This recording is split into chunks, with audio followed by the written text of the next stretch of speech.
मंजिल एलर्सा है, आवाम एलर्सा है, अंजाम एलर्सा है, अंजाम एलर्सा है, संवाद एलर्सा है, संघर्ष एलर्सा है, सम्मान एलर्सा है, सम्मान एलर्सा है, मंजिल एलर्सा है, आवाम एलर्सा है, अंजाम एलर्सा है, अंजाम एलर्सा है।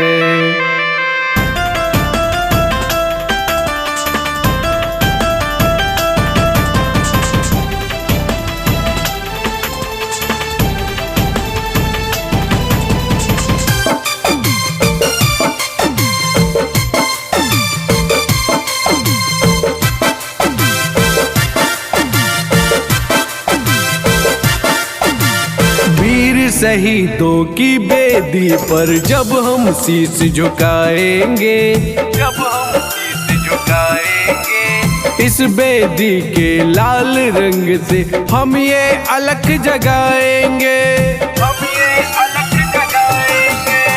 एलर्सा को जिसने सींचा उसका नाम बढ़ाएंगे, उनकी अरमानों को यारो मंजिल तक पहुंचाएंगे, मंजिल तक पहुंचाएंगे। विश्वास एलर्सा है, बलिदान एलर्सा है, अंजाम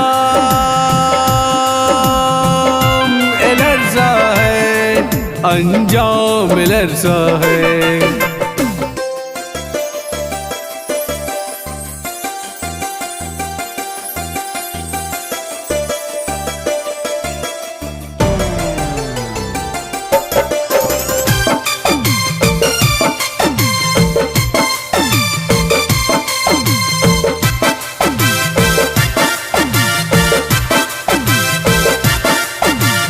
एलर्सा के इतिहास को जब हम कॉमरेड जानेंगे, जब हम कॉमरेड जानेंगे, हर संघर्ष के साथी को हम अपना साथी मानेंगे, अपना साथी मानेंगे।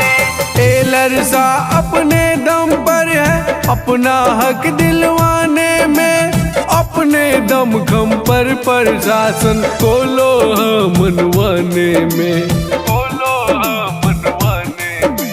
अरमान एलर्सा है, अभिमान एलर्सा है, अंजाम